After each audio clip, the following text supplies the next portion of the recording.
Bonjour à tous et bienvenue sur Mosaïque. Un brin de tristesse pour débuter cette émission. Sandrine Servino est passée telle une étoile filante. C'est la dernière fois que nous jouons avec elle aujourd'hui. Bah oui, mais il faut pas être triste. On est en période de Noël, c'est la plus belle période de l'année. On va quand même pas être triste pour cette période. Non, on n'est pas vraiment triste. On sait qu'on va te revoir, Sandrine. Puis bon, en plus, je suis là pour la bonne cause, pour vous offrir des cadeaux. Donc je pense que vous allez plutôt être content que triste. Et d'ailleurs, on va se voir tout de suite qu'est-ce qui se cache derrière l'étoile numéro 16, notre dernière étoile. Alors, la voici. Et derrière cette étoile, bon, il n'y a pas trop de suspense puisqu'il nous reste notre dernier lot. Et c'est un but de foot que vous pouvez voir juste devant moi. Alors nous, on l'a laissé gentiment emballer dans sa boîte parce qu'il serait beaucoup trop grand. C'est un but de foot qui mesure quasiment 4 mètres sur 2. C'est une qualité professionnelle. C'est un but qui est transportable. Donc vous pouvez emmener partout dès que vous avez envie de jouer au foot. Donc c'est plutôt quelque chose avec lequel vous allez jouer cet été. Mais voilà, nous, on vous l'offre pour Noël. Et le regagnant, c'est une gagnante d'ailleurs, qui s'appelle Manuela Scordo. Félicitations! Eh ben merci Sandrine, on te retrouve demain. Oui, eh bien oui, vous me retrouvez demain parce que demain c'est notre émission spéciale Noël et je serai là aux côtés de tous nos artistes et de tous nos invités dans la joie, la bonne humeur et la musique et la magie de Noël. Super Sandrine, à demain. À demain. Eh bien, on passe à la une de Mosaïque. Retour sur ce concert organisé mardi soir à l'Espace Cassin de Beach, à l'appel du Lorraine Jazz Big Band. Musiciens et chanteurs se sont produits sur scène pour soutenir Fanny, cette petite fille de Benin qui se bat contre une leucémie. On en reparle dans le JT. Voici l'info locale en 42 secondes, dans le 60 secondes. Jean-Michel, votre conseiller isolation. Construction, aménagement, génie bois, une équipe de pros. Les Restos du Cœur fournissent aussi un toit et un travail. Les Relais du Cœur à Schorbach hébergent des personnes démunies. L'association gère également un chantier d'insertion qui permet aux bénéficiaires de reprendre confiance en eux. À Beach, des artistes se sont mobilisés pour proposer un concert pour soutenir la petite Fanny qui se bat contre une leucémie.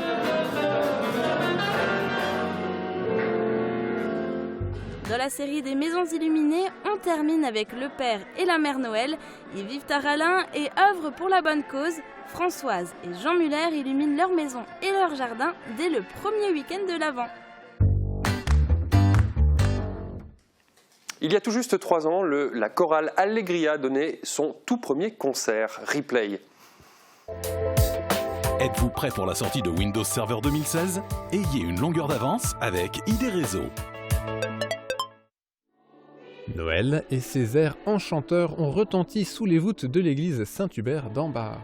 La chorale Allegria, émanation de l'ex-chorale Résonance, a offert sous la direction de Geneviève Sattler-Porta un concert dans le plus pur esprit de Noël. Minuit chrétien ou encore Douce nuit en français et en allemand, les classiques de saison ont naturellement été interprétés par les 34 choristes.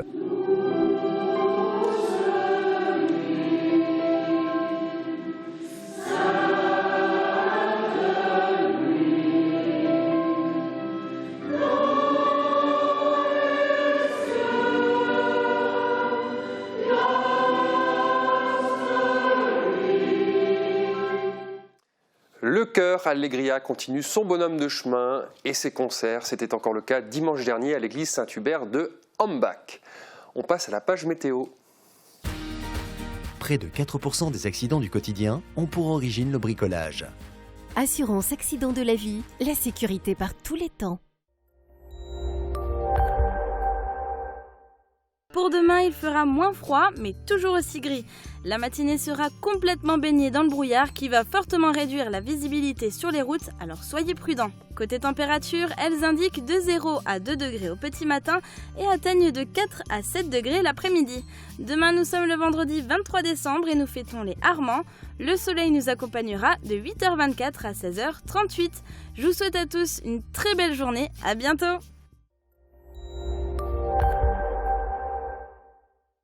Je parraine un ami et tout le monde y gagne. Mon filleul, ma banque et moi. Au Crédit Mutuel, un client satisfait rayonne.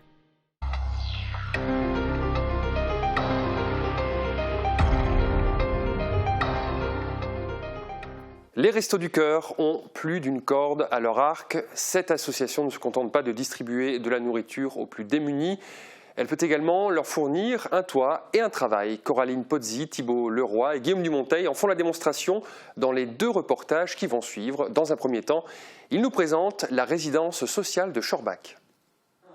Certains distribuent le lundi, le mardi, le mercredi. La personne accueillie, ce n'est pas qu'un ventre. Il est vrai que la partie nourriture est importante. Tant que j'ai faim, je n'arrive pas à faire autre chose. Mais une fois que je n'ai plus faim, il y a aussi tout plein de choses derrière. Comme la nécessité de trouver un toit. Certaines personnes n'ont pas de domicile fixe suite à une succession d'événements malheureux. Un divorce, ça perd un emploi, après sans logement, et puis à la rue, enfin dans un garage plus ou moins. Et puis l'assistante sociale de Saragnon m'a aidé à trouver la structure des Restos du Cœur. Nathalie Poinsignon vit depuis près de 6 mois dans la résidence sociale des Restos du Cœur de Moselle-Est, située à Schorbach. Elle occupe un des 12 appartements disponibles, auxquels s'ajoute un logement d'urgence. Chaque locataire verse un loyer. La durée maximale d'accueil est de 2 ans, le temps pour les résidents de se reconstruire au contact des responsables de la structure. Tout le monde est très sympa, je veux dire au niveau du personnel. On a un soutien, on a un encadrement. Après, on peut manger au restaurant aussi, ce qui est fort sympa. C'est des gens qui ont avant tout besoin d'une adresse, d'avoir quelque chose de stable de ce point de vue-là, pour faire toutes les démarches, autant au niveau de leur couverture sociale que de la recherche d'emploi. Et donc c'est le point de départ pour tout, effectivement, d'avoir un logement. Cette résidence sociale existe depuis 16 ans et elle obtient des résultats. Il y a énormément de gens qui quittent la structure ici pour entrer dans un logement un peu plus durable, avec un logement autonome en fait. Vous voulez toujours vous lancer dans la restauration? Oui. Oui. Les Restos du Cœur de Moselle-Est ne se contentent pas de proposer un logement aux personnes démunies. L'association gère également un chantier d'insertion qui permet aux bénéficiaires de reprendre confiance en eux tout en développant de nouvelles capacités. Un reportage de Coraline Pozzi, Thibault Leroy et Guillaume Dumonteil. Noël approche à grands pas et les employés du chantier d'insertion n'ont pas de temps à perdre. À Saint-Avold, Century 21 a collecté des jouets et il faut les trier avant d'en faire profiter les bénéficiaires de l'aide alimentaire. Ça se passe bien avec les collègues, on rigole bien, on s'entend tous bien et on fait du bon boulot. Les missions réalisées par les 15 employés du chantier d'insertion sont variées. Ici, en été, on tend les stades de foot, on fait des villages avec des débroussailleuses, tracteurs. Et en hiver, on fait de la distribution, on fait de la peinture. Les bénéficiaires sont employés en CDD d'insertion pendant 20 heures par semaine. Avant d'intégrer le chantier, ils étaient tous dans une situation très éloignée de l'emploi. J'avais plus de boulot, j'ai perdu mon permis et mes parents ne pouvaient plus me conduire en boulangerie. Du coup, j'ai dû trouver un boulot qui me dépanne. Pensant, je ne pouvais pas rester sans rien faire à la maison, sinon je me serais trop ennuyé. Et ça me plaît, et eux ils m'aident à trouver du boulot. Ce chantier d'insertion répond à plusieurs objectifs en faveur des bénéficiaires. Les remettre dans le circuit du travail, qui se lèvent le matin, qui viennent ici tous les jours, qui travaillent dans le but de les réinsérer un peu, de leur faire trouver un travail, un emploi plus durable. Et il est assez courant que des gens en sortant d'ici effectivement trouvent un emploi. Alors par contre ça c'est pas très régulier, on n'a pas des sorties systématiques vers l'emploi. Quelquefois c'est des sorties qui sont des sorties en formation, des gens qui rentrent dans des cursus de formation. La résidence sociale et le chantier d'insertion des Restaurants du Cœur de Moselle-Est sont des exemples d'actions d'aide à la personne mises en place par l'association. C'est la partie non visible de l'iceberg, mais c'est comme dans l'iceberg la partie la plus importante. On a à peu près fait l'estimation. La nourriture correspond en réalité à peu près 40% de nos actions. Les 60% restants sont faits par de l'aide à la personne. De nombreux autres exemples d'actions réalisées en faveur des bénéficiaires existent. Il y en a qui concernent la santé, d'autres portent sur la mise en place de microcrédits ou encore sur l'obtention de l'aide juridictionnelle. On parle économie à présent avec notre invité Étienne Laurent, directeur d'Espace Entreprise. Bonjour. Bonjour. Étienne Laurent, Espace Entreprise est un acteur et un observateur de l'activité économique de notre territoire. L'année 2016 va s'achever. Quel bilan faites-vous ? Bon, 2016 était une année au démarrage assez compliquée. On est sorti d'une 2015 encore plus difficile. Les différents retours que j'en ai eus sont a priori que 2016 était meilleur que 2015, surtout dans le domaine du BTP, qui a très souffert en 2015. On va dire qu'au niveau de la pépinière, c'est plutôt bon. Globalement, c'est pas mauvais, mais on manque un peu de dossiers exogènes tout de même. D'accord. On va parler un peu des succès. Alors en tout cas, un succès, c'est la réouverture de l'abattoir de Sarreguemines, 19 septembre dernier, grâce à l'aglo et à la ville de Sarreguemines. 18 personnes y travaillent. Est-ce que cet équipement tourne et aussi est-ce qu'il y a de la réussite commerciale? Alors, il faut rendre hommage à la communauté d'agglomération et à la ville. On y a cru, ça fait 3 ans qu'on se bagarre pour ce projet. Aujourd'hui, c'est une réalité. Sinon, ce serait peut-être une friche, il faut préciser quand même. C'est une réalité. Aujourd'hui, grâce à cet abattoir, on abat actuellement des bêtes pour les agriculteurs locaux. On devrait en abattre plus et j'espère que les agriculteurs vont encore venir plus pour profiter de ce bel outil. On a, grâce à cet abattoir, réussi à recréer de l'emploi, puisque 18 personnes y travaillent aujourd'hui. Des personnes qui étaient en rupture de droit, en fin de droit, c'est à préciser aussi. Je pense que c'est ça aussi le pari des élus, d'avoir remis cet outil sur les rails. Bien sûr, il va falloir qu'on développe encore, et on est sur des affaires qui nous permettront de développer encore cette partie commerciale. D'accord. Les premiers chiffres, donc, les élus sont contents, et vous aussi? Nous aussi. Bon. Sur l'Europol, l'année a été marquée par l'implantation de la société de transport Sos-Meyer. Alors on sait qu'il reste 200 hectares de terrain disponibles sur l'ensemble des zones de l'agglo. Est-ce qu'il y a des projets sérieux d'implantation pour l'année à venir? Comme je l'ai déjà dit dans cette émission, le principe de pouvoir créer de l'emploi, de faire venir des entreprises, c'est d'avoir de la disponibilité foncière. Aujourd'hui, vous l'avez dit, Sos-Meyer s'est implanté, Rucon s'est implanté. On devrait voir en 2017 l'implantation de Petits Forestiers sur une parcelle à l'entrée de zone. On a une société derrière qui s'appelle MIE qui devrait arriver à finaliser son plan de financement pour prendre une parcelle d'environ 1 hectare. Il reste de grandes parcelles. On est toujours sur plusieurs pistes. On n'a pas eu de réponse négative, pas de réponse négative, ça donne toujours une possibilité. Cela étant, il nous faut de la disponibilité pour pouvoir répondre. On a sur les autres zones encore des petites touches. La société Périphérie va s'implanter en 2017. J'ai quelques touches sur la zone de Vousvillers pour des projets plus petits. J'espère que ça va encore s'accélérer en 2017. Alors Étienne Laurent, la presse a relayé le record de l'entreprise Continental à Sarreguemines qui a réalisé 10 566 000 pneus en 2016, un record, une belle preuve de réussite industrielle, l'industrie qui reste le premier pourvoyeur d'emploi sur le secteur, si je ne me trompe pas. Tout à fait. Alors on sait que l'industrie décline doucement en France. En l'espace de 40 ans, le poids de l'industrie française dans l'économie a été divisé par 2. Peut-on encore convaincre des industriels de venir s'implanter sur notre territoire ? Alors je vais peut-être donner un discours qui n'est pas politique. Moi je pense qu'il faut qu'on arrête en France de décrire l'industrie. Il nous faut de l'industrie. On ne passera pas tout dans le service. Aujourd'hui l'industrie est importante, elle crée de la main d'œuvre directement auprès de l'industrie, mais également dans tous les domaines de la sous-traitance.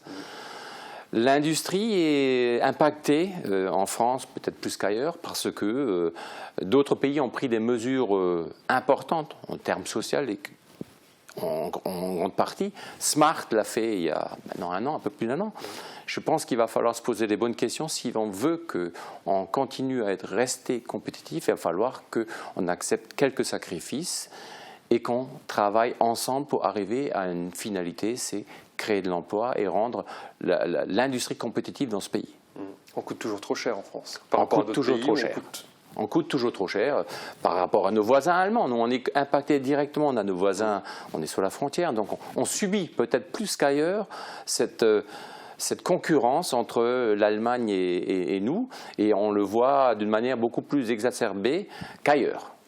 Entendu, Étienne Laurent, merci d'être venu sur ce plateau, il va falloir qu'on enchaîne.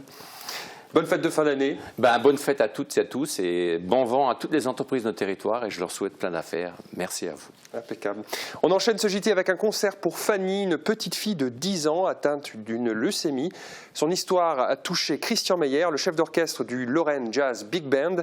Il a donc souhaité initier un concert caritatif avec d'autres artistes du secteur pour soutenir la famille de cet enfant. Regardez.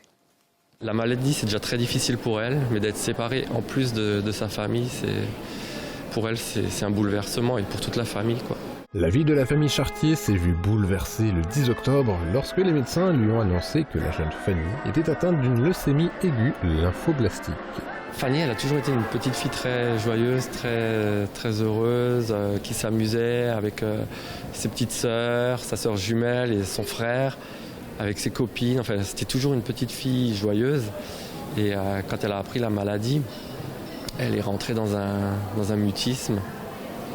Et elle parle plus beaucoup, elle est très faible, mais elle a une force incroyable parce qu'elle est soutenue par énormément de monde. Elle a énormément de force et on ne pensait pas qu'elle se battrait avec autant de courage et de force. Des gestes de solidarité commencent à prendre forme pour soutenir la famille, comme ce concert organisé par le Lorraine Jazz Big Band, pour lequel l'argent récolté ira directement à la famille de Fanny. Après une hospitalisation de 2 mois à Strasbourg, une autorisation de sortie lui a été donnée. Mais des travaux sont nécessaires dans la maison familiale pour qu'elle puisse de nouveau rentrer chez elle. C'est donc sa grand-mère qui l'accueille pour le moment. Une cagnotte a été lancée sur le site participatif Litchi pour financer les travaux. La maison, il faut l'assainir complètement. Il faut refaire toute l'isolation, le BA13, l'électricité. Il faut poser une VMC de qualité pour Fanny. Et ensuite, il y a aussi la salle de bain à refaire. Il y a beaucoup de travaux. On a lancé un appel aussi aux bénévoles, s'il y a des personnes qui veulent participer à ce projet et pouvoir aider Fanny à retrouver le plus vite sa maison et sa famille. Et aussi les entreprises, s'il y a des entreprises qui veulent faire un don de matériaux. Toute prise de contact avec la famille peut se faire via la page Facebook du combat de Fanny contre la leucémie.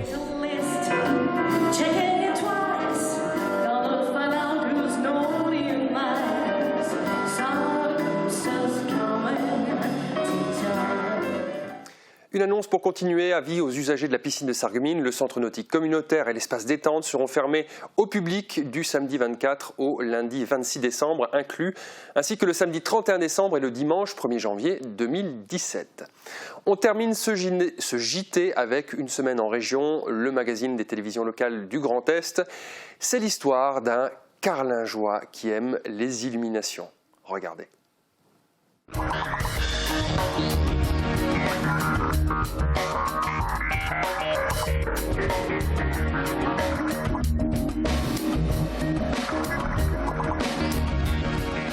C'est à Carlin en Moselle que nous allons découvrir une nouvelle maison illuminée qui ne passe pas inaperçue.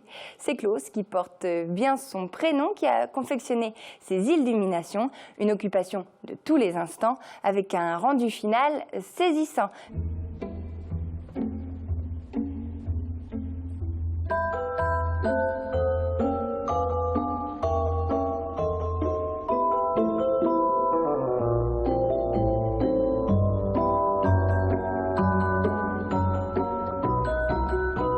Tous les soirs, c'est le même rituel.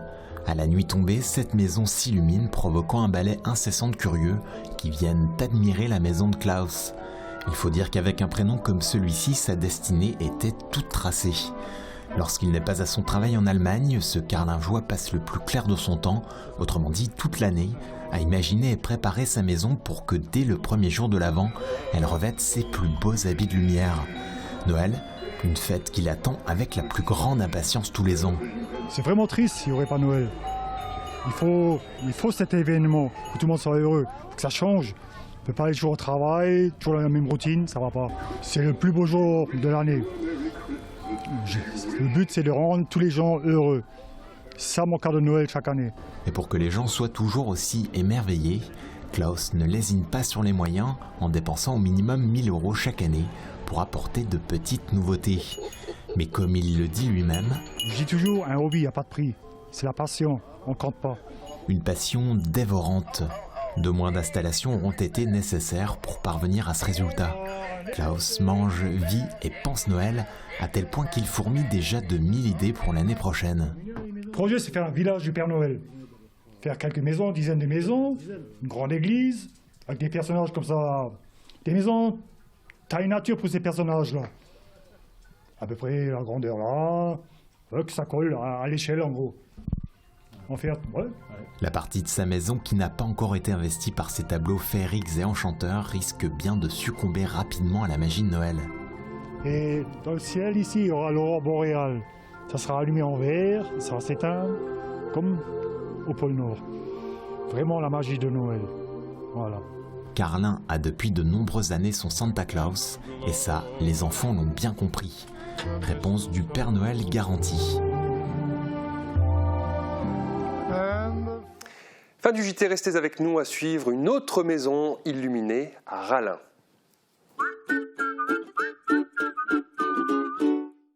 Pourquoi chercher ailleurs ce qui se trouve près de chez vous?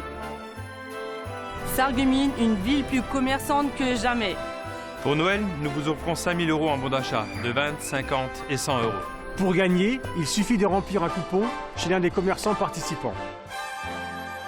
Joyeux Noël!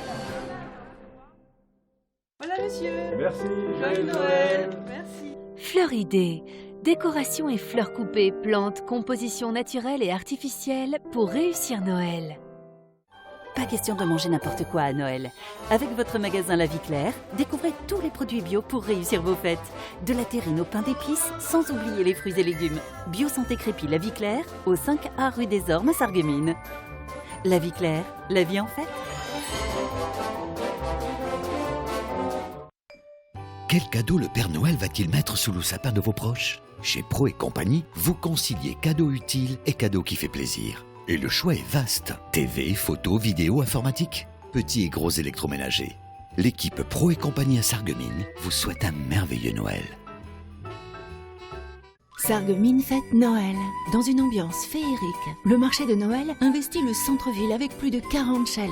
Vivez la magie de Noël grâce aux différentes animations comme la patinoire de plein air, place de la République, l'igloo du Père Noël, le spectacle de marionnettes La Reine des Neiges et les nombreuses autres animations proposées par la ville de Sarreguemines et les commerçants, les mercredis et les week-ends. Programme complet sur www.sarreguemines.fr.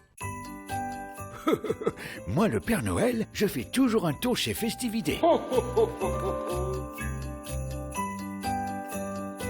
J'y trouve toujours ce qu'il me faut pour faire la fête. De la décoration de table, des objets rigolos, des déguisements et même de magnifiques feux d'artifice pour la nouvelle année. Je vous le dis, pour des fêtes réussies, venez chez Festivité. Festivité, des idées toutes faites.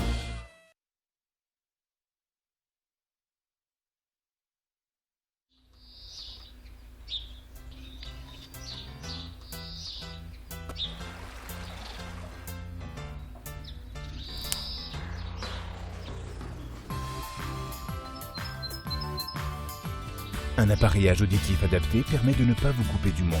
Réagissez et faites confiance aux professionnels de la passion de l'audition.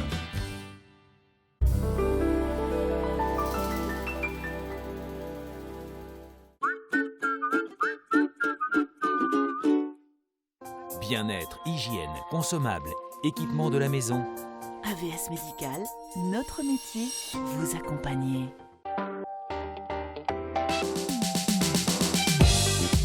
Mercredi 28 décembre, Mosaïque et la compagnie Macadam Théâtre vous proposent de redécouvrir la véritable histoire de la Reine des Neiges. Qui était comme hypnotisée par sa beauté.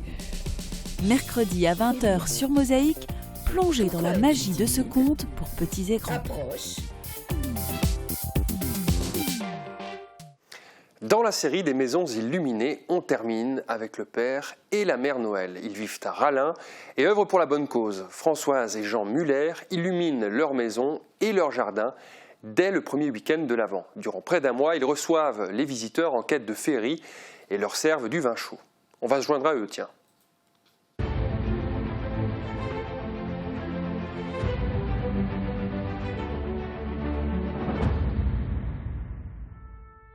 On a commencé tout petit, avec 2-3 guirlandes, et petit à petit, on s'est agrandi. Pour 2002, on l'a fait pour une association de Hungeberg pour les handicapés du Pays de Bitche. Et bon, on a continué jusqu'à maintenant. Et cette année, on a une fois changé pour une rose anis-mort. Tous les samedis dimanches, je fais du vin chaud, avec des casse-côtes, merguez, saucisses. Et ça, c'est pour une association alors. En 2003. On avait la chorale de Ralin, les jeunes, qui chantaient devant la maison. Et là, il y avait beaucoup de monde. On nous a même sortis du lit le soir à minuit et demi, des gens qui sont venus de messe pour allumer les décos. On leur a juste allumé les lumières, quoi, et puis durant 2-3 minutes, puis voilà. Parce que bon, moi, le lendemain, j'ai travaillé, quoi. Et en plus, au poste du matin. Je commence toujours fin septembre. Là, il fait un peu chaud et on peut monter sur le toit. Parce qu'après, c'est toujours un peu glissant si on monte après.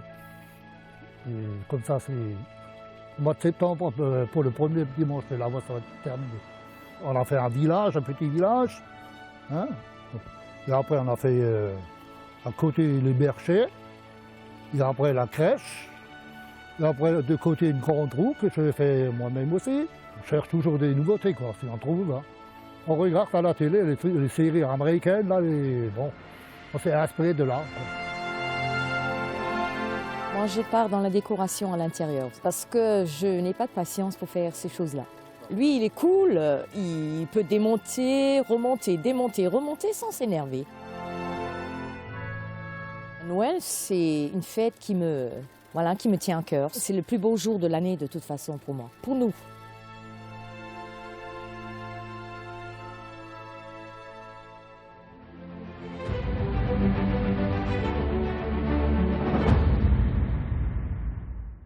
Vous recevez pour les fêtes de fin d'année et vous n'êtes pas sûr du choix de votre plat en entrée, eh bien, suivez les conseils de Sacha Baumann. C'est simple et efficace, regardez. Le conseil, le choix, la pause, les meilleurs tarifs. Avec Agifermeture, les experts de la fermeture.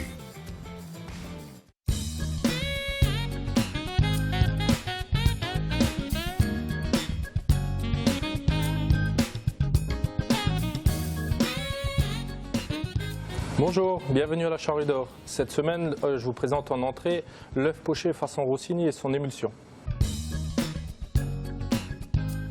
Faites cuire les asperges épluchées dans une eau frémissante, salée pendant environ 15 minutes. Coupez les asperges en morceaux et réservez les pointes. Dans une casserole, faites suer l'échalote hachée dans une grosse noix de beurre, ajoutez les morceaux d'asperges, sauf les pointes, et laissez cuire encore quelques minutes. Parallèlement, faites poêler les escalopes de foie gras et faites pocher vos œufs 3 minutes dans une eau frémissante. Faites chauffer un bouillon de légumes et versez-y le jus rendu et filtrez les asperges. Réservez les asperges. Ajoutez enfin la crème au bouillon, mélangez, puis au moment de servir, émulsionnez avec le mixeur plongeur. Dressez les morceaux d'asperges au fond d'une assiette creuse, déposez dessus un œuf poché, entourez des pointes d'asperges et arrosez avec l'écume de l'émulsion. Enfin, déposez sur l'œuf une escalope de foie gras salée à la fleur de sel.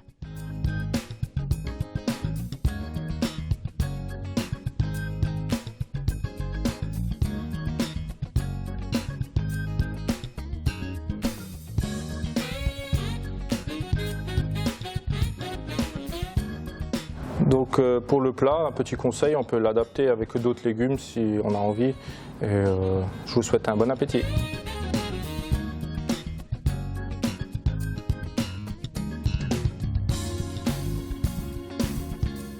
Fin de cette émission, mais avant de nous quitter, Sandrine veut rajouter quelque chose. Oui. Tout à l'heure, dans l'émotion du dernier lot et de vous dire au revoir, j'en ai oublié le plus important. Le but qu'on vous offre aujourd'hui est offert par Fairplay Diffusion à Silsheim. Et je voulais également encore vous remercier pour avoir participé aussi nombreux pendant tout ce mois de décembre. Et voilà, je vous remercierai jamais assez. Et j'espère que vous allez encore passer de très joyeuses fêtes de fin d'année. On ne te remerciera jamais assez, Sandrine. Excellente fin de journée à toutes et à tous.